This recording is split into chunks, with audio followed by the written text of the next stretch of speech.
Good evening and welcome. I'm Vincent Makori. This is Africa 54. U.S. Naval aviation forces are now striking Islamic State positions simultaneously from the Mediterranean and the Persian Gulf.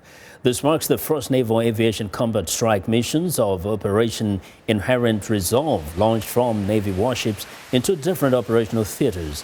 A statement from the Navy says, in addition to naval aviation missions against ISIS, Marines and sailors are supporting security cooperation efforts and conducting maritime security operations in the Arabian Gulf, Red Sea, Gulf of Oman, Gulf of Aden, Arabian Sea, and parts of the Indian Ocean. Well, for more details, viewers, Carla Babb joins me live now via Skype from the Pentagon. Hello, Carla.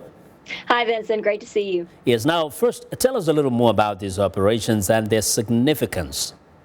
Well, I was just speaking yesterday with the Commodore of the USS Boxer's amphibious group, and he was telling me that this was something that wasn't an addition or more per se. It was just the United States taking all of the capabilities that they already have and demonstrating that against the Islamic State. Now, what makes it so interesting is the United States has had strikes conducted from the Gulf before, and they've had strikes from the Mediterranean before, but never at the same time coming from these two different directions.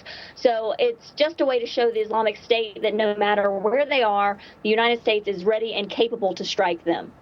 So there have been some kind of operations there, but this is a little more intensified. Is that what you're saying? Right. This is the first time that the USS Boxer has been called upon to strike against the Islamic State.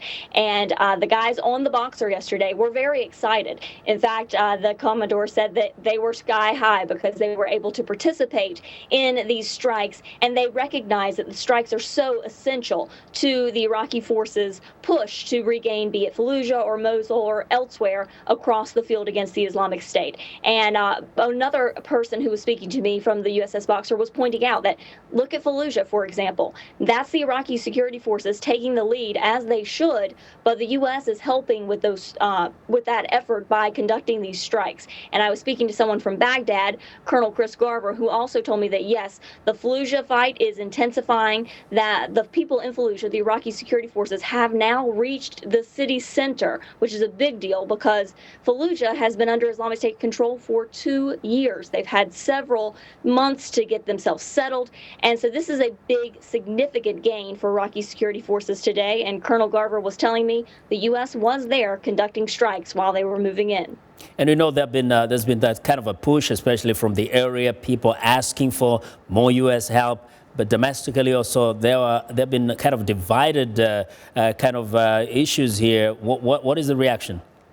Well, the U.S. is making sure that they are not in the lead.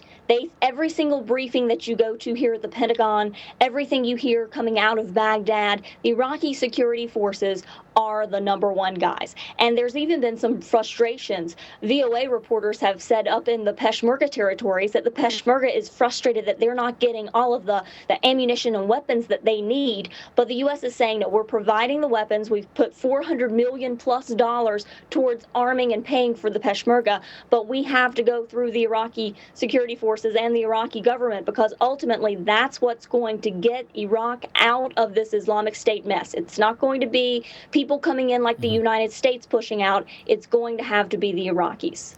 Carla, thank you very much for your reporting. Thanks for having me.